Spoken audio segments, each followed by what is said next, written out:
Então, hoje nós vamos falar de uma aula que eu tenho verdadeira adoração pelo tema. É um tema que fez muita diferença na minha vida profissional, porque eu trabalhei diretamente com dor muito tempo. E nós vamos ver os materiais para proteção do complexo dentino pulpar. Então, são os materiais primeiros que são utilizados para que a gente possa retirar a dor do paciente. Então, nós temos aqui uma breve recordação. O que é um elemento dental da lembrança de vocês? O elemento dental é um órgão vivo, né? Estruturado, composto por esmalte, dentina, polpa, envolto pelo tecido gengival, pelo tecido ósseo. No seu interior, nós temos o canal radicular, e dentro desse canal radicular nós guardamos a polpa, os vasos, que é composto por vasos sanguíneos, nervos, etc. Esse elemento dental, ele pode sofrer injúrias em suas diversas partes. Ele pode ter uma injúria de esmalte, provocada por uma fratura ou por cárie, injúria na dentina, injúria na polpa. Dependendo do tamanho, da intensidade dessa injúria, é que nós vamos necessitar de uma proteção desse elemento dental, para que a gente tenha a recuperação do mesmo. Quais as funções da polpa? A polpa dental, ela tem uma função nutritiva, que é a manutenção da vascularização e oxigenação, tem a manutenção da vitalidade do elemento dental, tem uma função defensiva, que é a produção de dentina secundária ou terciária frente a estímulos nocivos, né? Ou defensiva da inflamação, que pode ser uma resposta a agressões. Tem uma função formativa ou formadora, atua na formação da dentina. E tem função sensorial, que é a função das terminações nervosas livres que respondem a uma agressão. E essa resposta sempre é dor. Toda agressão que o elemento dental sofre, a resposta é dor. Então, se você coloca uma coisa muito fria na boca, a sua resposta será dor. Se você coloca uma coisa muito quente na boca, a resposta será dor. Se você tem uma fratura dental, a resposta será dor. O que vai mudar essa situação é a intensidade da dor e a frequência da dor. Então, vocês podem observar aqui um elemento dental seccionado ao meio. E aí nós observamos claramente onde é o esmalte. Vocês conseguem ver pelo meu cursor? Sim. Sim, Onde é o esmalte, dentina e polpa. Por essa observação, por esse elemento dental, nós observamos que é um elemento dental de uma pessoa adulta. O que muda em uma pessoa jovem? A polpa, ela é mais ampla. Então, aqui nós observamos um dente seccionado e a presença de uma lesão de cárie. Quando você observa uma cárie clinicamente, e você observa esse tipo de lesão, você vai visualizar apenas essa cavidade. Aliás, demora-se muito para que a gente observe essa cavidade clinicamente, porque ela está localizada na região interproximal. Ou seja, aqui tem um outro elemento dental que me impede de visualizar essa cárie, a menos que, a depender da posição anatômica desse dente, geralmente eu preciso de uma análise radiográfica para observar a presença dessa cárie. E quando nós observamos essa cárie, nós observamos que a polpa já sofre uma reação, certo?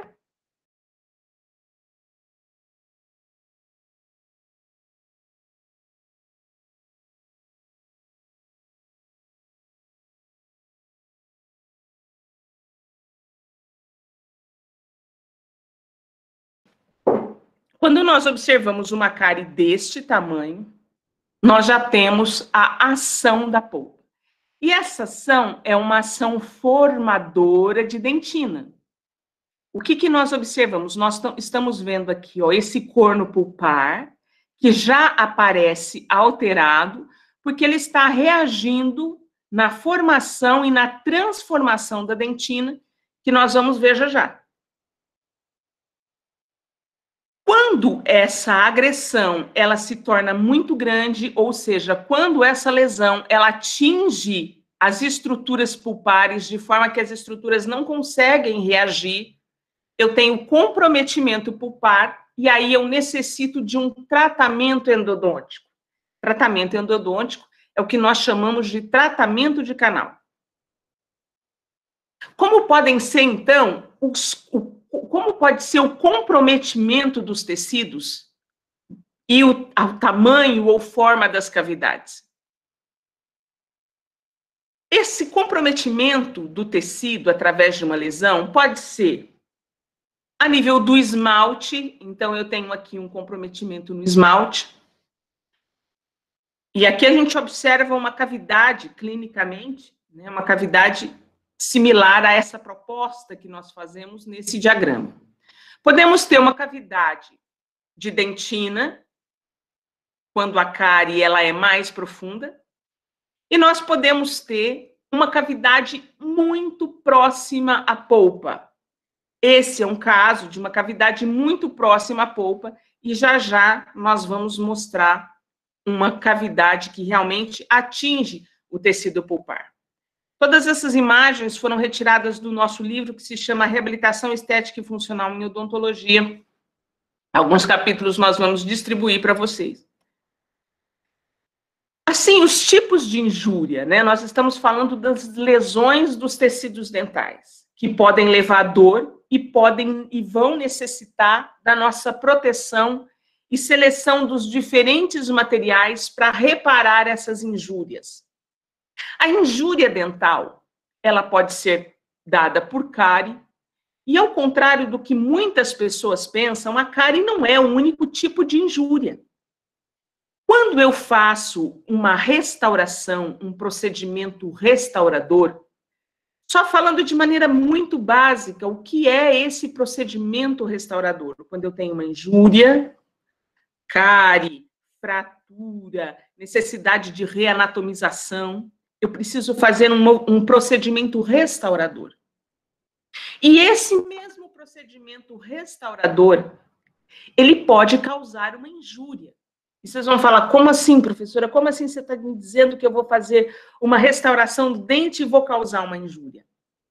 Os materiais odontológicos, eles possuem componentes químicos que podem ser irritantes. Além dessa questão dos componentes dos próprios materiais restauradores, eu posso ter irritantes físicos e químicos. Quais seriam esses irritantes físicos? Quando eu faço um preparo no meu elemento dental, com o meu motor, meu alta rotação, a minha ponta de alta rotação, o motorzinho do dentista, eu preciso ter o controle de como realizar esse procedimento, da irrigação, do formato ideal da minha ponta ou da minha broca, para que eu não cause uma irritação, uma injúria no meu tecido dental, através desse procedimento. E calma, para isso tudo a gente tem o conhecimento, para os procedimentos restauradores não serem irritantes, para os procedimentos mecânicos, né, serem controlados para que a gente não faça essa injúria. Os próprios materiais restauradores podem ser irritantes. Alterações de temperatura, eu posso fazer um autoaquecimento do meu dente durante um preparo de uma restauração ou de uma prótese. E a condutividade térmica ou elétrica. Quais seriam esses agressores físicos? Alterações de temperatura provocadas por uma ponta de alta rotação ou de baixa rotação. Traumas oclusais. O que são traumas oclusais? Trauma oclusal é quando eu faço uma restauração e o contorno da minha restauração excede a anatomia ideal. E aí eu posso causar um trauma oclusal, um trauma dental nos meus tecidos periodontais e pulpares, em função da anatomia e forma da minha restauração que não está adequada. E claro, não só por isso. Existem situações anatômicas que estão de posicionamento do elemento dental que podem causar esse trauma oclusal. Então, a imagem mostra o que seria um trauma oclusal, causando uma injúria. Pressão de condensação. Quando nós realizarmos procedimentos restauradores em seus diversos tamanhos e profundidades e sensibilidade pulpar, dependendo da pressão que eu faço para a condensação desses materiais, sejam materiais metálicos, né, no amálgama. Amálgama, hoje, atualmente, a gente usa-se muito pouco, mas ainda se usa, né? Em postos de saúde, quando nós falamos das diversas regiões do país, né? O Brasil é um país de dimensões continentais. Quando nós falamos das diversas localidades, nós ainda temos a utilização do amálgama e a pressão da condensação pode ser uma injúria. A condutividade térmica e elétrica desses materiais metálicos são fatores físicos que podem causar danos ao complexo dentino pulpar, aquele que eu mostrei na imagem. E os químicos, que são realizados por agentes de limpeza cavitária. Quando você faz um preparo odontológico, um preparo dental para receber uma restauração, uma prótese, nós usamos frequentemente agentes de limpeza, materiais de limpeza, né? Que podem ser, por exemplo, a clorexidina, e a depender da profundidade, eu posso ter um trauma. Materiais protetores e restauradores, que vocês vão ver que nós temos materiais protetores que apresentam características ácidas, e vocês vão falar, prof, como é que você indica um material protetor ou restaurador que tem essa característica? Acontece que a manipulação correta desses materiais, o tempo, pode ser um compensador para a utilização ou não desses materiais. Como, por exemplo, o cimento fosfato de zinco, que ainda é utilizado para cimentação de coroas, o policarboxilato de zinco já não. Mas o que acontece? Nós falamos do cimento policarboxilato de zinco historicamente, né? Ele deu origem a vários outros cimentos, mas hoje a gente não consegue sequer encontrar no mercado. Mas é importante nós falarmos sobre isso para que vocês possam ver que na evolução dos materiais nós tivemos essas situações e foram esses materiais que levaram à evolução de materiais mais próprios, como no caso o ionômero de vidro que vocês tiveram em aulas anteriores.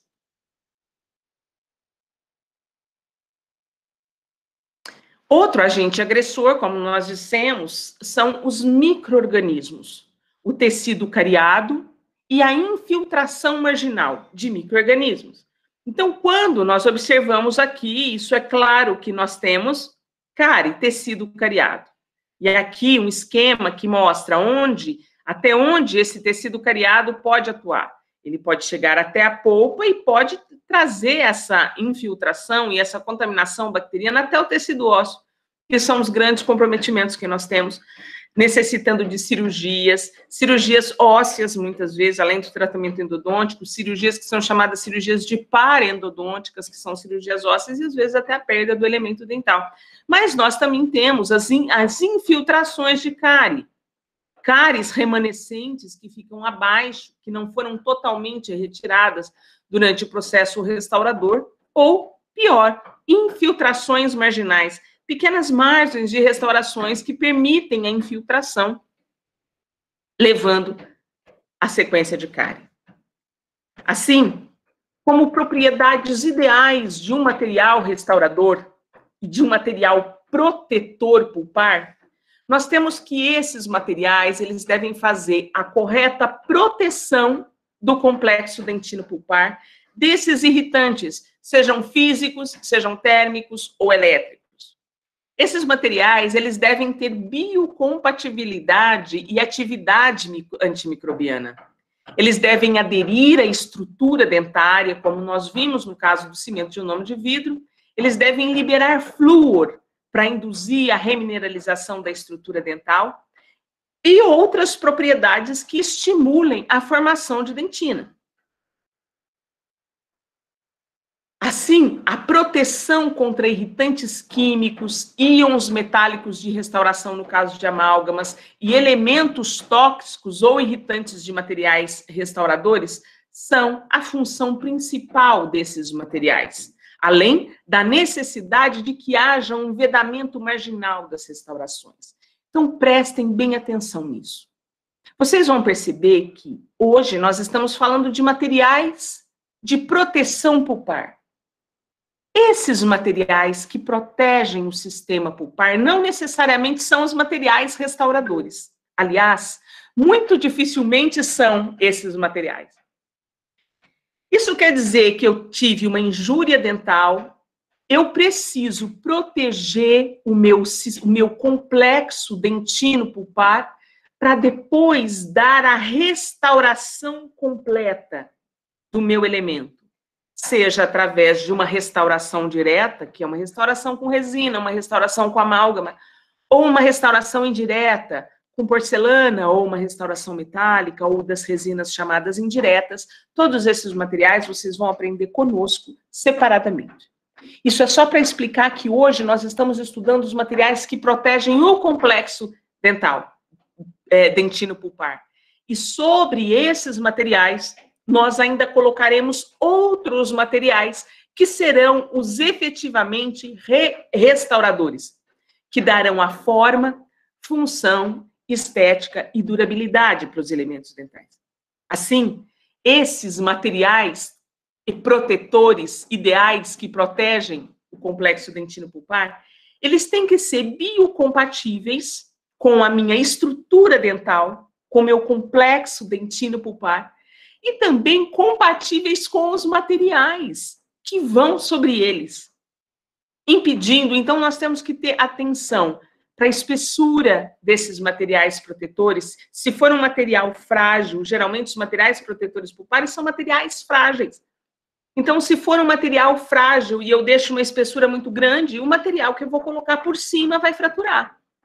Então, todas essas características, elas têm que ser observadas. Assim, quando nós fazemos um questionamento como devem ser o seu material protetor pulpar?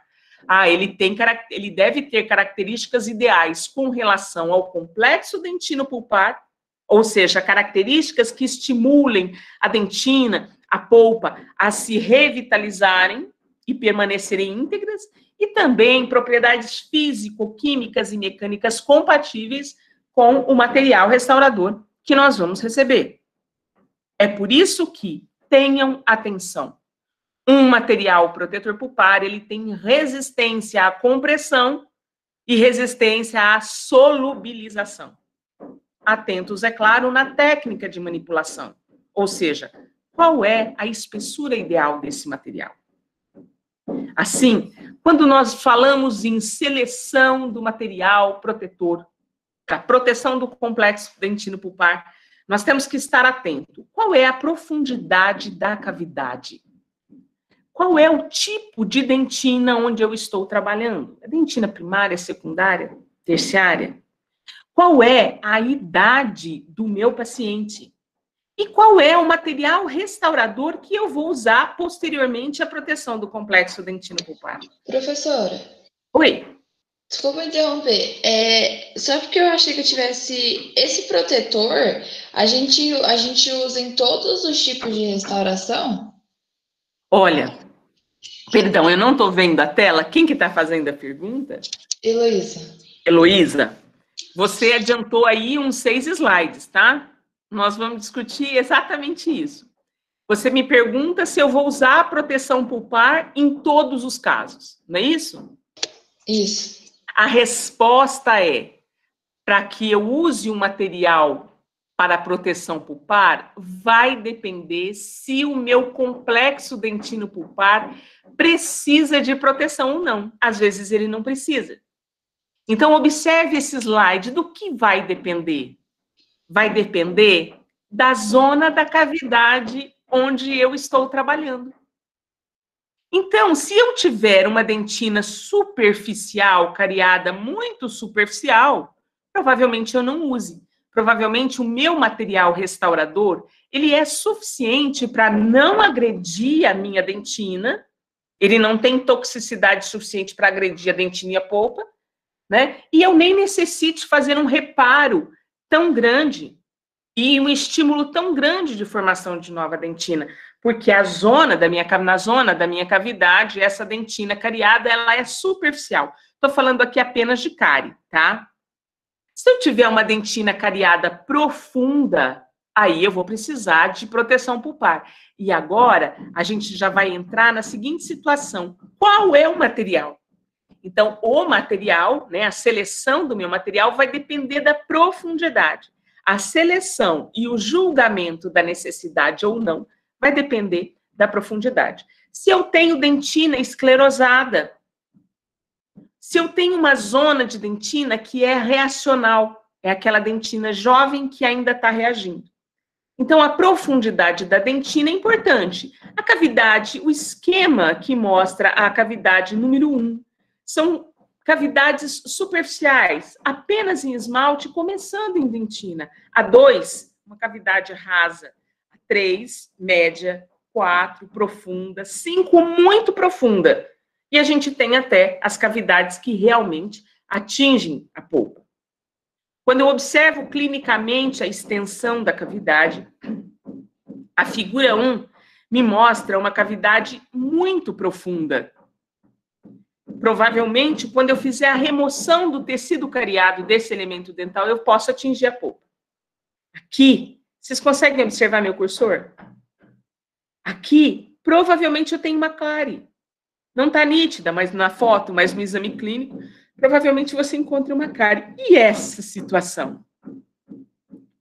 Essa situação nós temos elemento dental perdido. Aqui, 2 raízes. Essa situação ainda é mais grave que essa. Então, eu preciso extrair esse dente, extrair esse dente, extrair esse dente. Observar radiograficamente esse elemento se eu consigo, se eu consigo salvá-lo com um tratamento endodôntico, mas não necessariamente. Esse, provavelmente, tratamento endodôntico. E esses 2, lesões muito profundas. Isso, gente, é uma imagem para prepará-los do que pode acontecer.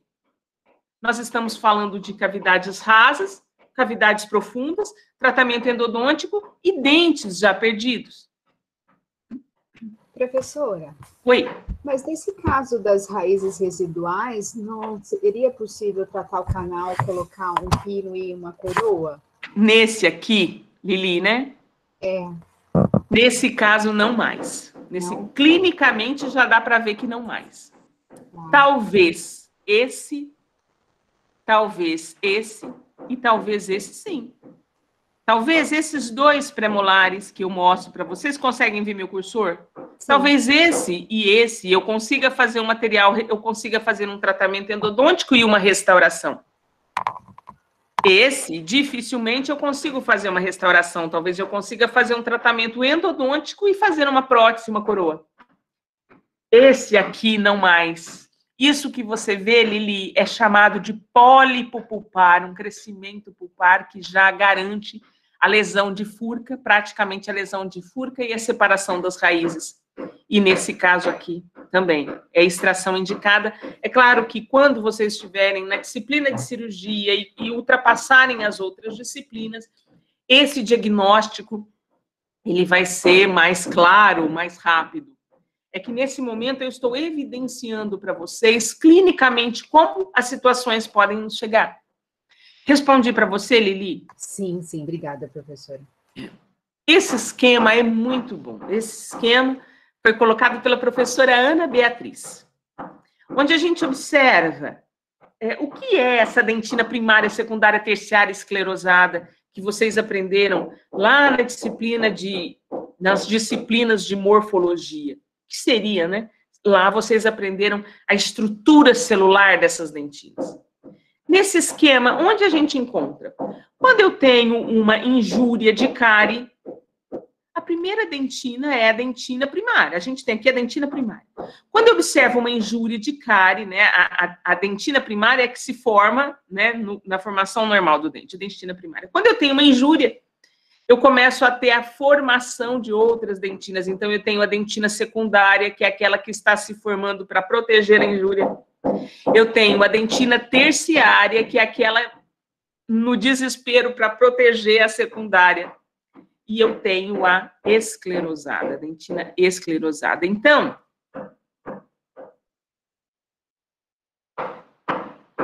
sabendo que essa dentina terciária, ela pode ser a dentina reacional, que está reagindo contra a injúria de cárie, ou reparadora, né, que ela é formada abaixo de um material restaurador para promover o reparo, e também abaixo da cárie também. Então, a primária é formada durante a odontogênese, depositada para a formação fisiológica, é uma formação fisiológica dos odontoblastos. A secundária é depositada fisiologicamente durante a vida, após a formação completa da raiz. E o que acontece isso? Como que ela é fisiologicamente? Porque, gente, a gente está traumatizando os nossos dentes o tempo todo, principalmente em épocas de prova, não é?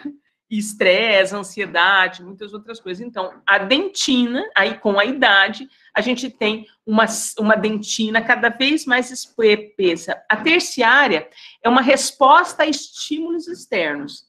E esse estímulo pode ser uma injúria e pode ser também um material restaurador. Já a esclerosada é o fechamento completo dos túbulos dentinários próximo ao local da injúria, formando, então, essa dentina esclerosada. Vamos ver o que é túbulo, né? O que é túbulo dentinário? Essa é uma fotomicrografia do meu supervisor de pós-doutorado, professor Ricardo Marins de Carvalho, uma fotomicrografia que mostra como são esses túbulos dentinários. Então, a gente tem um corte da dentina superficial e um corte da dentina profunda, né? Mostrando como essa morfologia, esse aumento que vocês estão vendo, é o mesmo aumento na lente do microscópio. O que muda aqui é a profundidade da dentina. Então, nós observamos o seguinte: quanto mais profundo, maior o número de túbulos dentinários e maior o diâmetro desses túbulos, né? A abertura desses túbulos. E o que passa no meio desses túbulos? Terminações nervosas. Tá? E essas terminações nervosas é que promovem tanto a questão positiva, de nós termos a reação do dente após a retirada de um agressor, ou a reação negativa, quando eu tenho um estímulo negativo muito profundo, seja cáries muito profunda, seja um trauma muito grande, certo? Então, deu para vocês terem uma ideia. Por que é que a gente fala que a gente seleciona o material protetor, ele depende da profundidade da cavidade? Então, essa é uma foto do microscópio que evidencia. Quanto mais profundo, mais biológico e mais estimulante deve ser esse material protetor, porque eu estou mais próximo do tecido pulpar, que é o tecido vivo, certo? E quanto mais superficial essa dentina, menor essa preocupação. Uma outra imagem que mostra o diâmetro e o número dos túbulos, né? Então, observem aqui essa foto de microscópio também. Quando eu tenho uma cavidade aqui, né, bem superficial, eu tenho essa conformação dos túbulos dentinários, né, até 10.000 túbulos por milímetro quadrado. Quando é mais profundo, 20.000 milímetros a 20.000 a 30.000 túbulos por milímetro quadrado. E quando eu, na próxima polpa, eu tenho 50.000 túbulos. Isso também é dependente não só da profundidade da dentina, mas da idade do paciente, né? Então, vocês viram que quanto maior a idade, mais avançada a idade do paciente,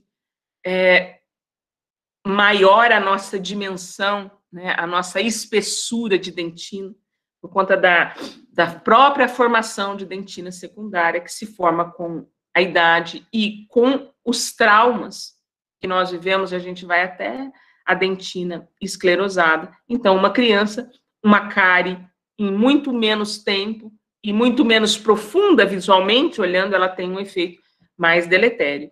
A idade do paciente, né? O paciente jovem, olha como é a conformação da polpa, do tecido pulpar. Olha, pouca dentina, muita amplitude na câmara pulpar.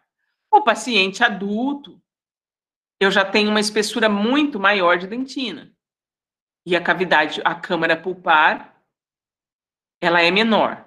Então, uma cárie menor nesse paciente vai doer mais do que uma cárie do mesmo tamanho nesse paciente. Entenderam?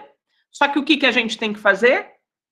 O ideal é a gente ter uma condição, como dentistas, uma condição preventiva, que o paciente não tenha cárie nunca, né?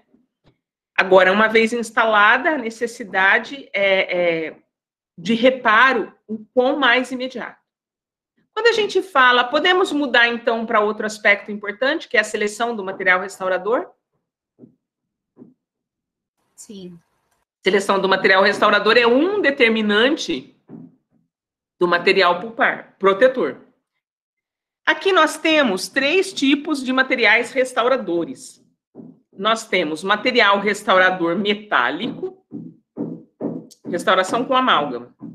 Material restaurador polimérico, isso aqui é uma resina composta. E aqui o material reabilitador. Aqui vocês observam um tecido gengival, 2 remanescentes dentais, tá vendo? E uma prótese de porcelana.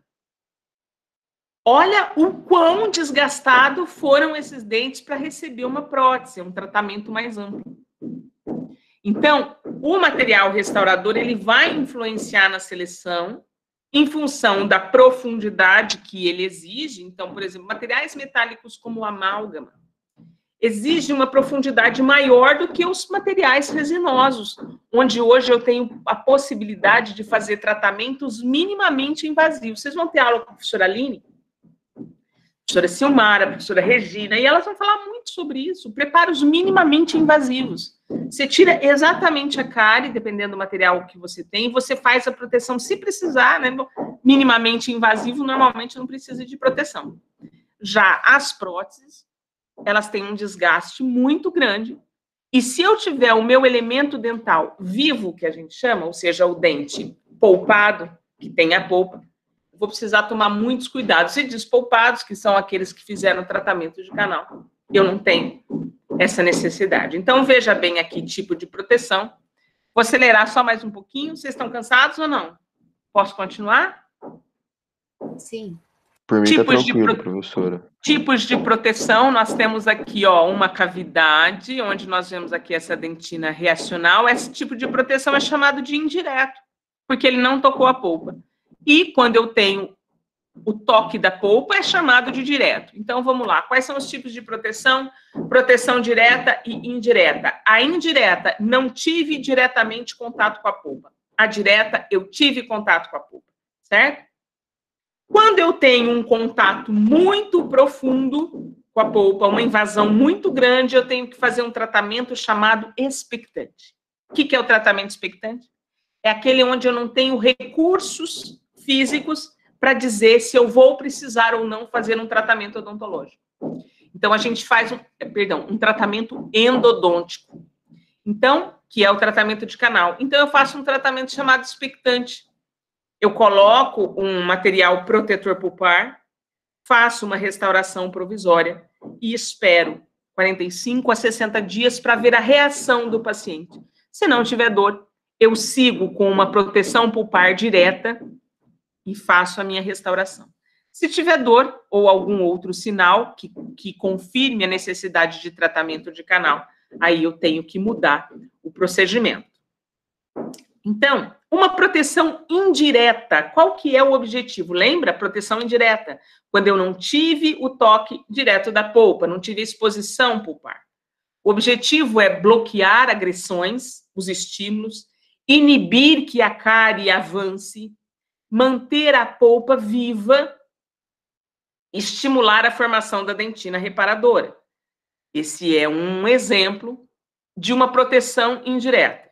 Prof, mas essa cavidade, essa cavidade, esse fundo de cavidade, parece cárie. Não, não é. É dentina esclerosada. Nesse caso, existem testes clínicos para definir se essa dentina ainda é dentina amolecida, dentina ativa ou não. Mas observem isso aqui, gente. Isso aqui quer dizer que ele está quase tocando a polpa. Se houvesse um pontinho de sangramento visível, estaria tocando a polpa. O que não significa que de maneira não visível eu possa ter pequenos pontos de sangramento. Então, a proteção pulpar indireta é essa. Tive essa cavidade muito profunda e fiz a minha proteção pulpar. Aqui, nessa foto, eu já coloquei 2 materiais de proteção. O hidróxido de cálcio, que vocês vão aprender hoje, e o ionômero de vidro, que vocês aprenderam com a professora na aula anterior. Os objetivos da direta, reestabelecimento da polpa.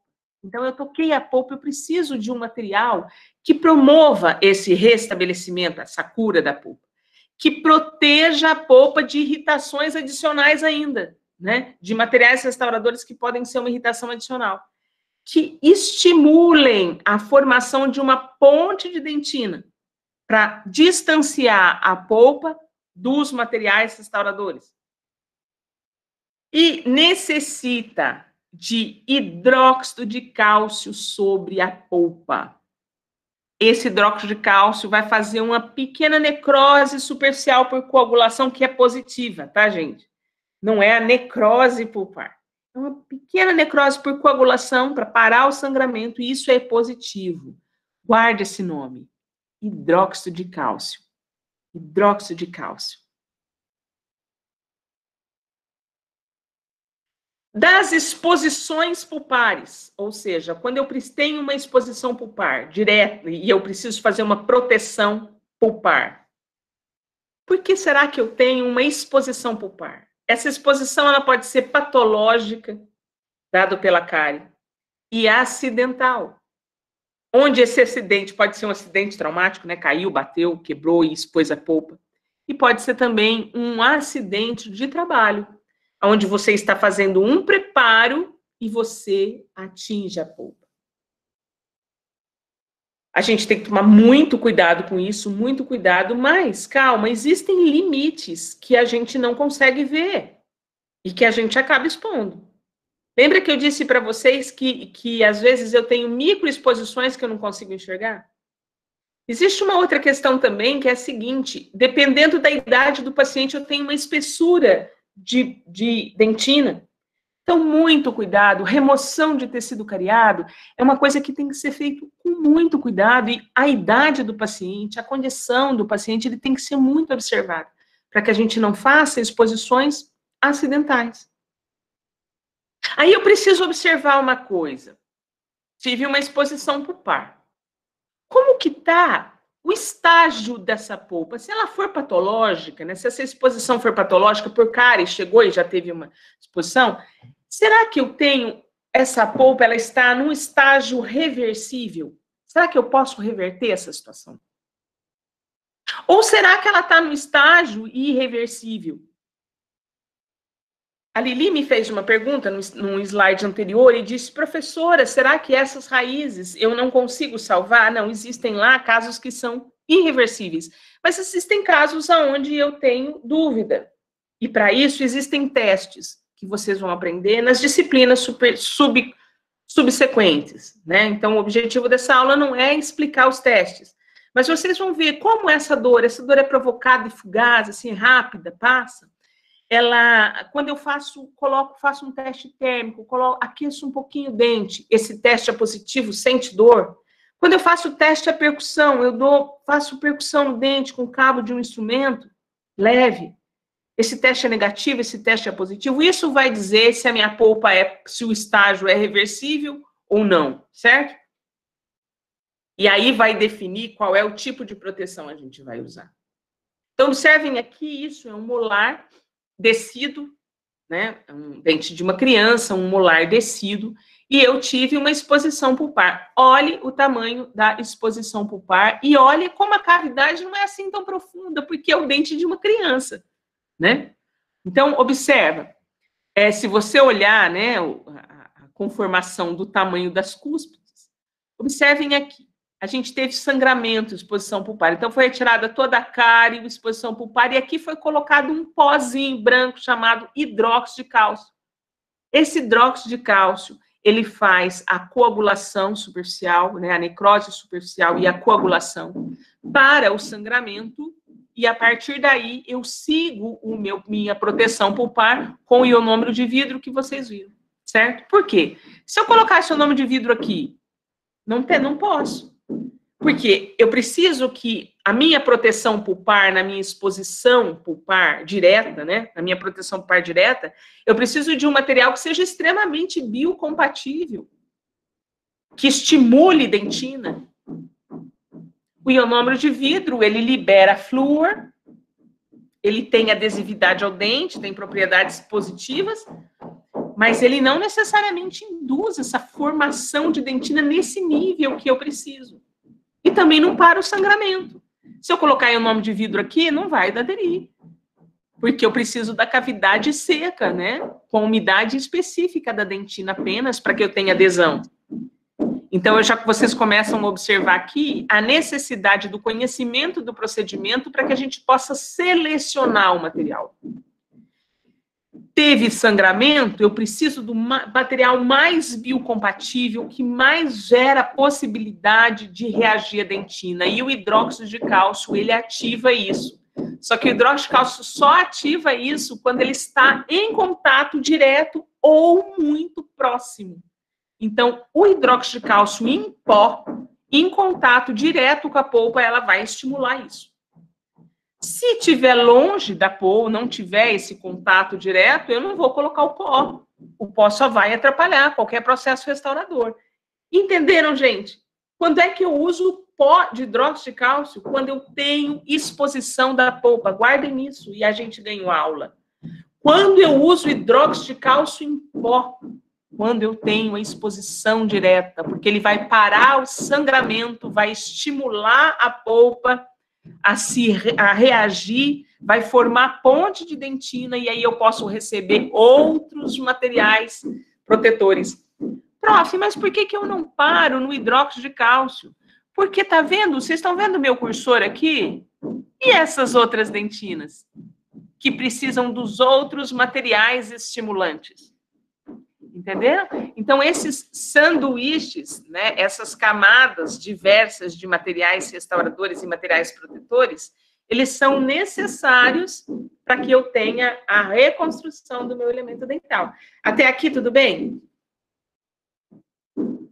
E o tratamento expectante? Gente, o que é o tratamento expectante? Aquele que eu tenho dúvida. Tenho dúvida, né? Eu não tenho certeza se a polpa é reversível. Eu tenho dúvida sobre a exposição pulpar, ou às vezes eu tive a exposição, mas tenho dúvida se a minha polpa é reversível. Nesse caso aqui, eu fiz a proteção.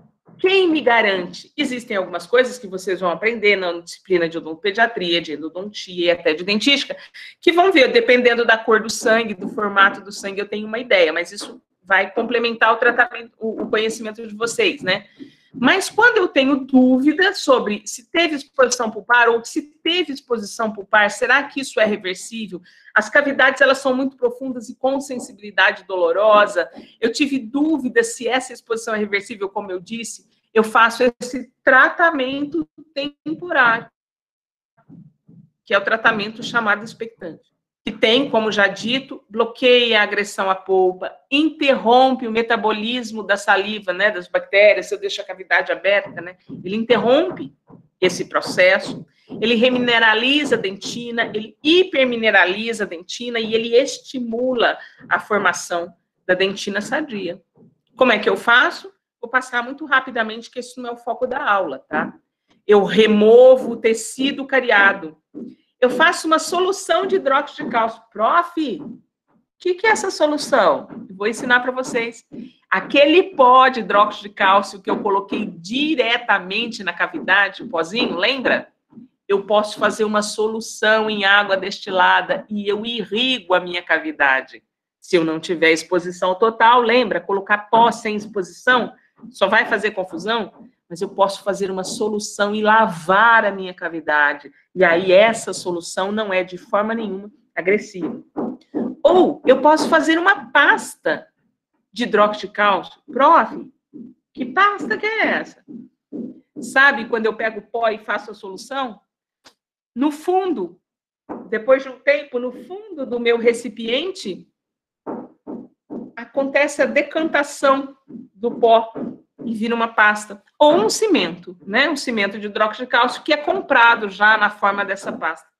Faço, então, a minha restauração provisória, espero 45 a 50 dias, certo? Então, vocês estão preparados para a gente ver o nosso primeiro vídeo? Opa! Tudo bem, gente? Posso passar o vídeo? Vamos ver se ele está...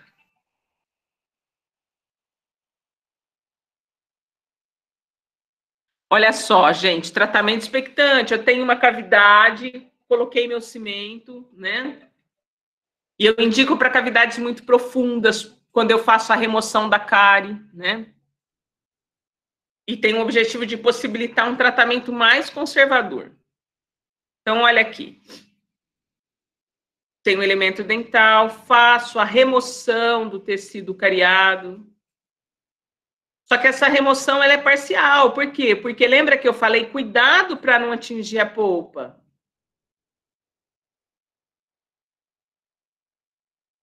Vocês podem me perguntar, prof, quando que eu vou fazer isso? Aí, olha, depois que eu tirei com a cureta, eu tiro com outro equipamento que não é o alta rotação, é o baixa rotação. Eu vou tirando, então eu tirei um pouco com a cureta. Aí eu vejo que é o momento de parar.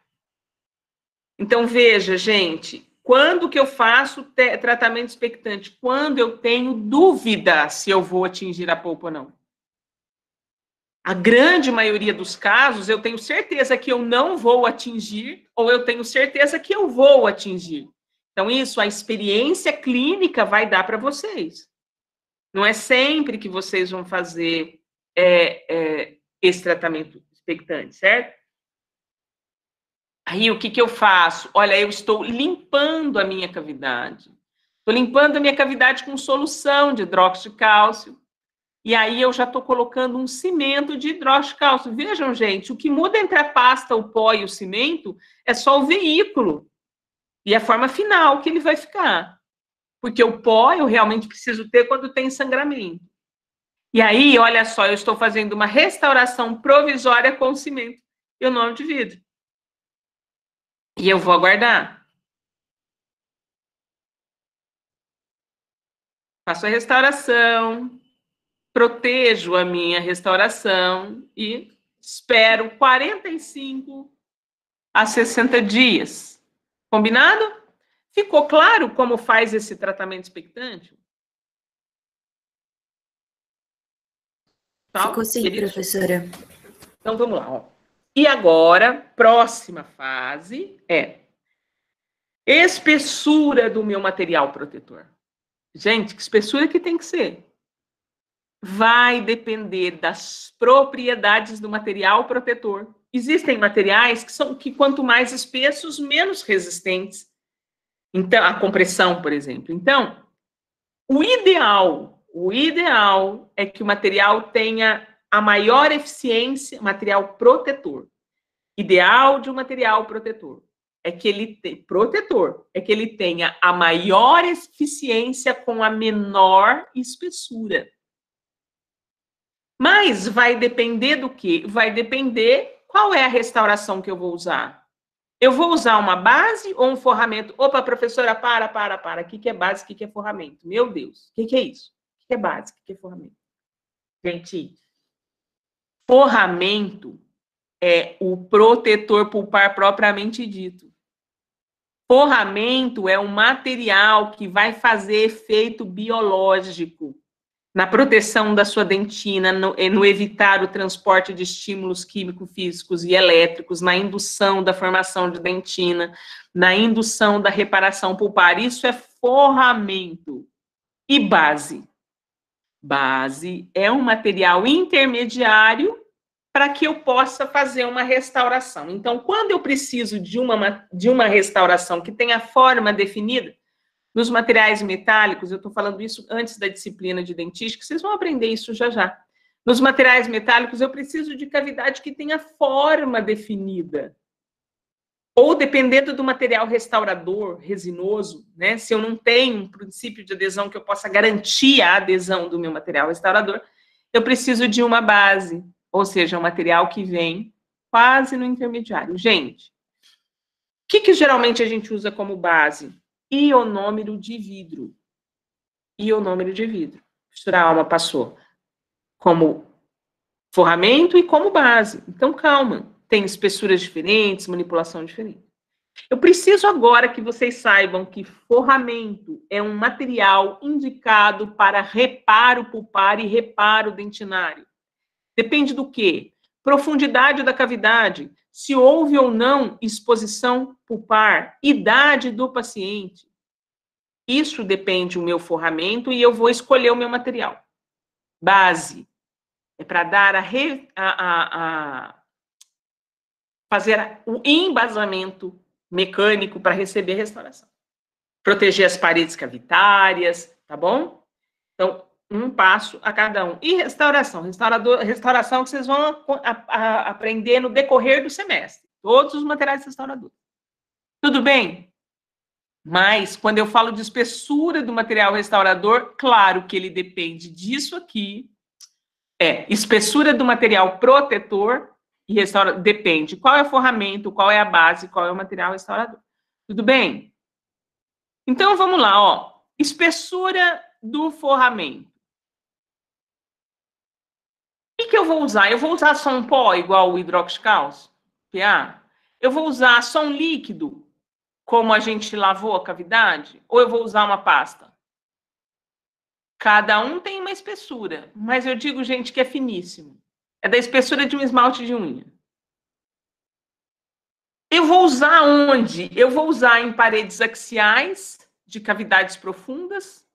Eu vou colocar um material por cima que vai ser uma base. Se for assim, eu preciso que ele seja aproximadamente de 0,5 milímetros, ou seja, espessura de um esmalte de unha. A maioria dos forradores, eles têm baixa resistência mecânica e são solúveis. Então, às vezes, eu vou precisar de uma base sobre eles. Para quê? Para esconder esse material, porque ele é solúvel. Eles têm, geralmente, ação antimicrobiana e eles induzem a formação da dentina.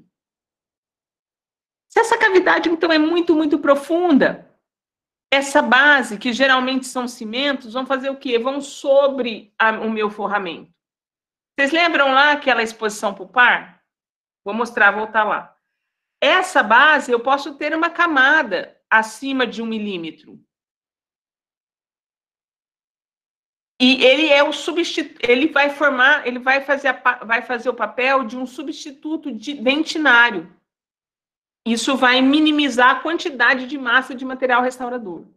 E ele pode eliminar a irregularidade da cavidade. Então, eu vou voltar aqui para vocês, ó. Opa.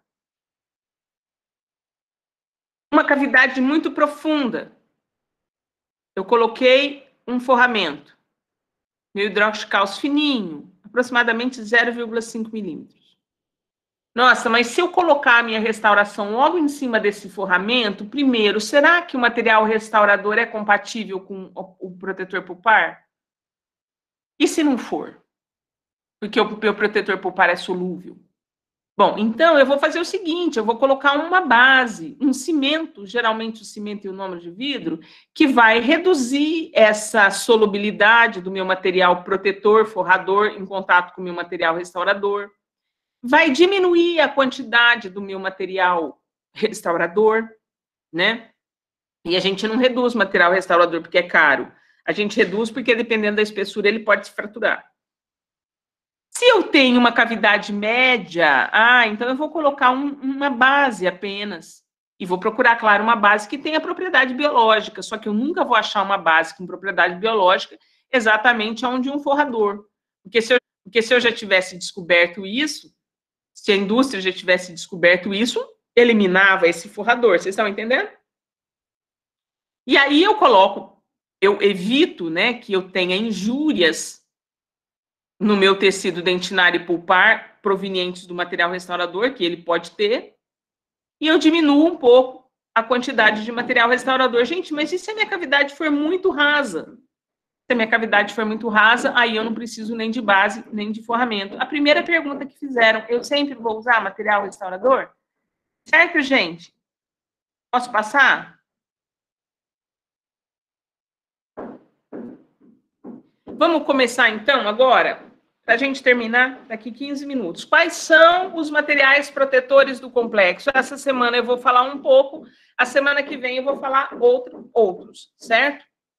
Então, eu tenho vernizes cavitários, vernizes modificados e sistemas adesivos. Prestem atenção, algumas escolas consideram sistemas adesivos como protetor pulpar. Outras escolas não colocam no capítulo, mas, gente, Então, embora não esteja lá no capítulo como protetor pulpar, acaba sendo, tá? Faz um vedamento, faz um selamento. Com relação aos vernizes cavitários, gente, vernizes cavitários são usados abaixo de restaurações metálicas, de amálgama ou próteses. Qual é o uso de amálgamas e próteses hoje? Mínimo. Raramente você faz uma restauração com amálgama. É o que eu disse, vocês precisam aprender. Provavelmente na nossa escola, eventualmente na clínica integrada, na odontopediatria, talvez vocês ainda vão fazer alguma restauração. Mas, dependendo do lugar do país onde vocês estiverem, da América Latina, vocês ainda vão usar materiais metálicos. Então, nós usamos vernizes abaixo dos materiais metálicos, sejam restauradores ou sejam protéticos, certo? Materiais à base de hidróxido de cálcio, usados desde o princípio e vai ser usado ainda por muito tempo, porque é o material mais biocompatível da história da odontologia. Materiais à base de hidróxido de cálcio, são muitos. São desde os protetores pulpares até os cimentos, os utilizados para tratamento endodôntico, os utilizados para estimulação e formação óssea, até na implantodontia. Então, vocês vão usar muito cimentos produtos à base de hidróxido de cálcio, sem contar que são os materiais mais baratos da odontologia. E nós temos os cimentos. Cimento é o nome de vidro, que vocês já viram, e o cimento de fosfato de zinco e óxido de zinco e eugenol, que são usados para a base, que vocês vão ver comigo nas próximas aulas. Vernizes cavitários. Gente, olha aqui, um exemplo de verniz de parede é exatamente isso. Não é um verniz de parede, por favor, mas ele tem essa função. Qual que é a função do verniz de parede, do verniz de madeira? Impermeabilizar, não é? Qual a função dos vernizes cavitários? Impermeabilizar. Impermeabilizar a parede de esmalte, né? De dentina, a parte da restauração que vai receber o material restaurador. Então, os vernizes, eles são compostos por uma resina natural ou sintética, tem um solvente orgânico, né, que é o éter, clorofórmio ou acetona. Tem aqui ainda é usado, comercializado pela SS White, com o nome de Cavitine, e é uma película muito fina que adere à cavidade. Após a evaporação do solvente, a gente faz a restauração, indicado sob restaurações com amálgamas ou restaurações metálicas, metalocerâmica, por exemplo. Protege a polpa de irritação química, elétrica e de infiltrações, né? Na época, quando se fazia muita restauração com amálgama, o que acontece? Acontece a migração dos íons metálicos para dentro dos canalículos dentinários, e aí o dente restaurado com amálgama ficava cinza. A pessoa sorri, né? E o dente é cinza, não necessariamente acariado ou tem aí uma infiltração, o dente é cinza. Por quê? Faltou o verniz cavitário para reduzir essa migração dos íons, né? Então, os vernizes, eles reduzem infiltrações, são barreiras contra ácidos, contra produtos corrosivos, minimiza a pigmentação do dente, tem uma baixíssima solubilidade. E é um bom isolante químico e elétrico. Gente, vocês não vão ver verniz na nossa aula prática, tá bom? É só dizendo que ainda existe, está saindo do mercado, porque as resinas e os princípios, né, de adesão e os adesivos dentinários ocupando esse espaço. Só que eles são péssimos isolantes térmicos e não podem ser usados sob a resina. Então, se você estiver num posto de saúde, tem lá um verniz e fala assim, nossa, a professora Andréa falou que verniz era um isolante, né? Eu vou usar. Não, a resina não pode. Porque a resina é um polímero, né? E o solvente, a acetona, o cloroformo, vão derreter a resina e impedir que elas sejam polimerizadas. Também não é indicado sob o ionômero de vidro, porque ele não vai deixar o ionômero aderir, certo? Então, veja bem, esses materiais, a resina já tem o seu isolante, seu adesivo próprio, não precisa disso. O ionômero de vidro já tem a sua maior vantagem, que é a adesão química ao dente, certo? Manipulação e aplicação, passo uma camada, espero evaporar o solvente, passo a segunda camada. Se necessário, a gente vai diluir esse verniz, mas, gente, falando mais, refazendo a minha fala. Hoje a gente não tem mais isso, é muito raro. Fizeram uma tentativa de um verniz modificado, que era pegar o verniz, que é essa resina sintética, né, com esse solvente orgânico, e adicionar o hidróxido de cálcio ou o óxido de zinc-eugenol, que vocês vão aprender na próxima aula. Para quê? Para tentar dar as propriedades do hidróxido de cálcio, mas não conseguiram, tá? E agora toda atenção, hidróxido de cálcio, aquele pozinho. Esse hidróxido de cálcio, ele pode ser aplicado em pó na cavidade quando eu tenho, muito bem, quando eu tenho exposição pulpar. Em pasta, se eu também tenho exposição pulpar, em solução, se eu quiser lavar a minha cavidade apenas, secar, ou em cimentos comercializados, né? Aqui nós observamos um cimento, aplicação do cimento. Esse aqui amarelinho é o hidróxido de cálcio comercializado na forma de cimento. Ele serve para fazer o forramento das cavidades profundas, o capeamento pulpar, direto ou indireto. O capeamento, gente, é encapar, né? Encapar a polpa. Para curativo após pulpotomia. Pulpotomia é o quê? Pulpotomia é quando eu, em um dente jovem de uma criança, eu tiro a polpa da câmara coronária, né? A parte coronária da polpa. E aí eu faço um curativo com cimento hidróxido de cálcio. E também serve para cimentar coroas provisórias, né? Quando eu estou fazendo uma prótese, eu uso esse material para cimentar uma coroa. As vantagens, extremamente biocompatível e pH alcalino. O pH alcalino não favorece o desenvolvimento bacteriano. Então, ele é bactericida e bacterostático. Ele estimula a formação de dentina, faz as pontes, né, de dentina, apresenta essa ação antimicrobiana pelo pH, e por isso ele impede a formação, o desenvolvimento bacteriano, né? Protege a polpa contra as injúrias e os estímulos térmicos e elétricos, mas é solúvel. Se ele é solúvel, eu não posso colocar uma restauração diretamente sobre ele. Não posso deixar ele exposto às bordas da cavidade. Ele não pode ficar exposto, ele tem que ficar circunscrito apenas sobre a parte mais profunda da minha cavidade ou sobre a exposição pulpar. Não pode ficar nas bordas, não pode ter excesso, eu não posso deixar a parede suja de cimento de hidróxido de cálcio, senão eu, por conta da solubilidade, eu vou ter infiltração. Ele também tem baixíssima resistência mecânica, então a película tem que ser finíssima, só para fazer o efeito celular antimicrobiano. Ele não serve como sustentação de restauração. Então, se ele for grosso, eu coloco uma restauração por cima e eu vou fraturá-lo e a restauração, consequentemente, fratura. Eu tenho que ter uma película finíssima, um suporte sobre ele que vai ser uma base, provavelmente o nosso ionômero de vidro, e depois a nossa restauração. Olha como ele vem, gente, a forma de apresentação, quer dizer, como ele se apresenta no mercado. Em pó, esse aqui é um pote com pó, e desse pó eu posso colocar o pó diretamente, eu posso fazer a minha pasta e a minha solução. Ou aqui, ó, o Dical é uma marca comercial, nós temos muitas marcas comerciais. É uma marca comercial, onde você tem a pasta base catalisadora, mistura um pouquinho aqui, né? E a gente coloca diretamente sobre.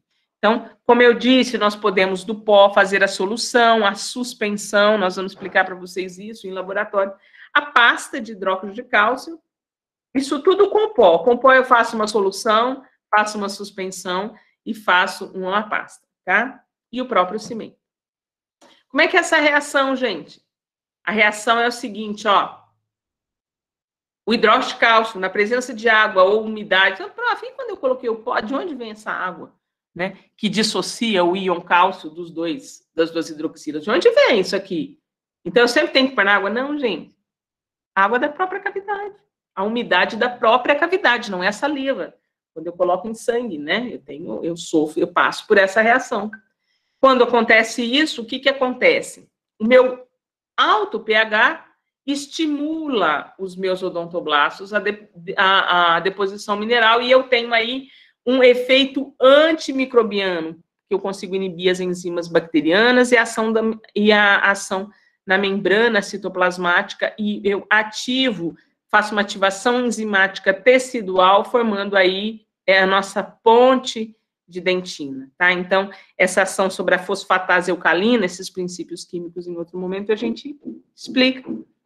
Eles provocam esse efeito mineralizador do dente, né? Então, as propriedades do hidróxido de cálcio são decorrentes do seu elevado pH, que é aproximadamente 12,5%, tá? 12,5%, que estabelece uma alta liberação de hidroxila, sendo que poucas bactérias sobrevivem nesse pH, né? Poucas bactérias, na verdade, elas sobrevivem a pH inferior a 2, né, e superior a 10.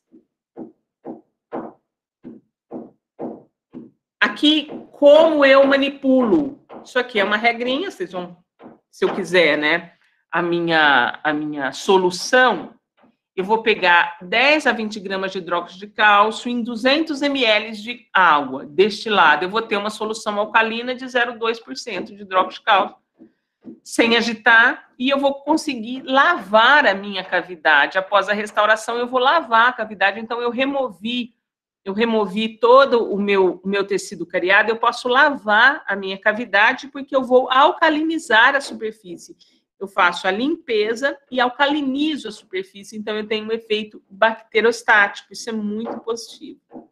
E eu vou estimular a calcificação, claro, em cavidades profundas, tá? E também é hemostático, se eu tiver sangramento, eu posso higienizar com essa solução, que eu vou ter o efeito hemostático, tá?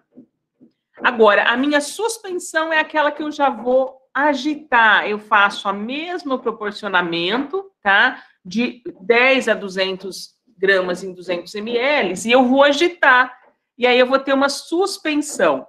Com essa suspensão, com um dispositivo apropriado, que é uma cânula, eu vou fazer lá uma película forradora, fosca, só no local mais profundo da restauração, e eu tenho aqui essa imagem, né? Gente, mas é finíssimo. E eu vou ter essa pequena película que vai fazer efeito onde? Vai fazer efeito, lembra naquelas microexposições que a gente não vê a olho nu? Já o pó, outro exemplo aqui, exposição pulpar, né? Eu vou colocar o pó, posso colocar com água destilada, aí vai virar a nossa pasta, né? Então, eu posso colocar em forma de pasta ou o pó diretamente. Pouquinho, gente, muito pouquinho, tá bom?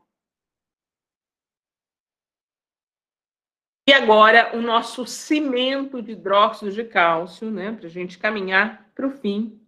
O nosso cimento de hidróxido de cálcio, ele se apresenta em duas pastas, uma base e uma catalisadora.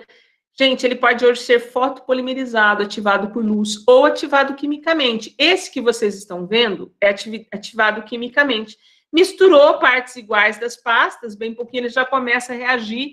Então, a gente tem que ser ágil para levar na cavidade, porque se demorar, ele vai polimerizar completamente no seu instrumento e não consegue mais aderir à cavidade, né? O fotopolimerizável é uma pasta única de hidróxido de cálcio e sulfato de bário, diluídos em uma resina que é fotopolimerizável, tá? A pasta base geralmente tem dióxido de titânio, não precisa decorar isso, é só uma informação. Reforçado com óxido de zinco, cálcio, sílica e pigmentos. E a catalisadora é que tem o hidróxido de cálcio, óxido de zinco, tá? Que vai formar aí esse cimento com excelentes propriedades. Isolante térmico, químico, que possibilita a formação da ponte de dentina.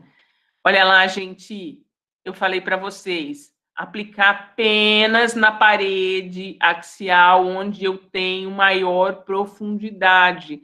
Não esperem desse cimento propriedade mecânica, então não coloque numa espessura que vai comprometer o meu material restaurador, por melhor que ele seja. Não suje as paredes para não ter microinfiltração, certo? E agora nós vamos ver esse vídeo para finalizar a nossa aula, tudo bem? Estão conseguindo ver? Sim, Pro. Gente, esse vídeo são créditos do nosso grupo de pesquisa, tá? Do NIMP, especificamente da professora Ana Beatriz. Eu gostaria de convidá-los para assistir às aulas do NIMP. A gente tem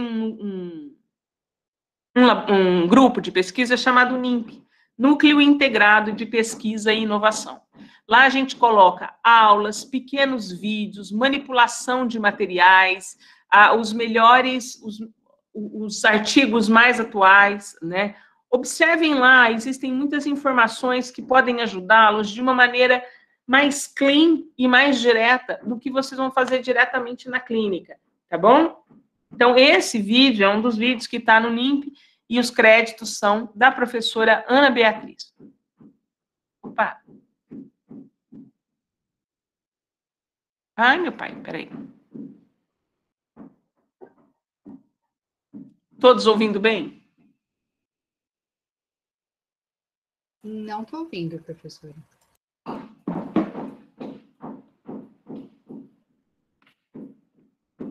Aplicador de hidróxido de cálcio ou a espátula. Observem, gente, depende. Eu vou manipular com a espátula ou com o aplicador? Você vai cimentar uma prótese e precisa de muito? Você vai espatular com a espátula número 22. Você vai colocar um pouquinho num molar, você vai manipular diretamente com o aplicador de hidróxido de cálcio. Observa, gente. Tá vendo essa quantidade que a professora Ana Beatriz fez, colocou aí? Pasmem, dá para fazer uns 5 dentes, umas 5 proteções pulpares. Já para cimentar uma prótese provisória é o suficiente, certo? Sempre no mesmo comprimento. Proporção que a gente chama proporção 1:1. Espátula 22, por quê? É uma quantidade considerada grande, né? Se for um pouquinho, na clínica, com a dentística, gente, vocês vão misturar diretamente com o aplicador de hidróxido de cálcio, tudo bem? Na cavidade, vocês vão levar com o aplicador, se for uma prótese, com uma outra espátula. Gente, olha a quantidade na ponta do aplicador. Viram? Muito pouquinho, né? Então, tá aqui, professora Ana Beatriz, muita gratidão. Professora Ana Beatriz é professora da Unesp de Araraquara, professora é pós-doc do nosso departamento, né? Professora de materiais dentários da Unesp de Araraquara, e hoje está aqui com a gente. Muito obrigada, Ana, ajudando em tudo, né? Aqui está o NIMP e a USP, certo? Olha aqui um exemplozinho em fotos, né? Esse é um caso clínico que está no nosso livro, explicando, quando você pega uma cavidade assim, você fala, Cristo, que farei? E aí você vai removendo, e você encontra uma dentina esclerosada que não vai expor a polpa, porque essa cárie teve uma progressão lenta. Você faz toda a remoção, lava com a solução, coloca hidróxido de cálcio, muito pouquinho. Olha aqui meu instrumento. É só isso, na pontinha do instrumento. Não deixo as paredes sujas e depois disso eu faço a minha base. Com o ionômero de vidro. E depois os braços restauradores. Depois da base eu faço meu sistema adesivo, minha hibridização de dentina, sistema adesivo e a restauração final. E dessa restauração ainda falta colorir os sulcos, polir, dar brilho na restauração. Ela ainda não está pronta, para vocês verem como fica, certo? Eu tenho aqui o último vídeo, que é o vídeo de curiosidade do tratamento da proteção pulpar direta, né? Perdão. Dá tempo para vocês virem? Sim. É a proteção pulpar direta. Então, olha lá, gente, isso aqui é manequim, tá? São dentes de plástico. Então, eu tive uma exposição. Pó. Coloquei o pó diretamente. Prof, tá caindo fora, é difícil? Não é fácil, não. Tá? Aí, você tá indo... O pó espalha, o que você faz? A gente faz uma pressão. Lembra que eu falei, gente, injúria por pressão? Isso aqui tem que ser cuidadoso, né? A gente remove os excessos todos, né? Como esse é um dente de plástico, é manequim, você não pode fazer isso na cavidade bucal. Você pode jogar, depois que já entrou em contato com a exposição, você pode jogar um leve jato de ar, bem leve, tá? Para ficar só aqui. Aqui, se eu jogar jato de ar, vai ficar... Olha lá, o cimento de hidróxido de cálcio, como já foi manipulado, né? Muito pouquinho. Porções iguais. Clinicamente iguais, né? Mistura muito pouquinho, estou misturando diretamente com o meu instrumento chamado aplicador de hidróxido de cálcio. Cuidado, manipula tudo, mistura tudo, para a mistura ficar homogênea, extremamente homogênea. E aí eu pego um tiquinho de nada, rapidinho, porque não é fotopolimerizável, já começou a presa. E eu vou levar a cavidade.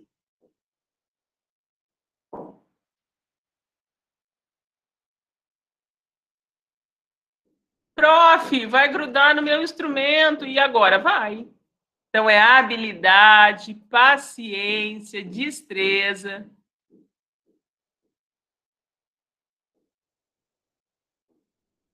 Quando vocês tiverem aí seus 20 anos de profissão, vocês vão conseguir fazer isso cantando, fazendo perguntas para os pacientes, conversando com a secretária de outros assuntos, ouvindo notícias. Ai, sujou! Viu ali que sujou? Viu que sujou aqui a parede? Não pode. Prof, mas vai sujar, não vai? Vai sujar. Só que quando sujar, você vai limpar. Então, não precisa entrar em desespero. Nossa, prof, mas sujou. E agora? Limpa, tá? Porque você tem que deixar isso aqui limpo, tá?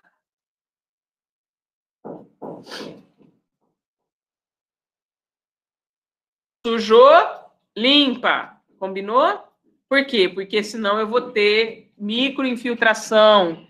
Esse material é extremamente solúvel. Aqui, se vocês observarem, está um pouquinho grosso. Por quê? Porque é manequim, né? Na boca, não vai ficar assim. Tem que ficar finíssimo. Tentar um pouquinho, tá? Olha lá, limpando. E aqui, porque depois disso a gente vai fazer a nossa restauração com ionômero de vidro, tá? Que vocês já aprenderam, certo? Então, aquilo foi o forramento e aqui é a nossa base com ionômero de vidro. Depois do ionômero de vidro, restauração com resina composta. Combinado? Queridos, muitíssimo obrigada por vocês estarem aqui hoje, atentos a essa aula. Não é uma aula fácil, porque vocês estão ouvindo tudo pela primeira vez, tá? Vou sair daqui.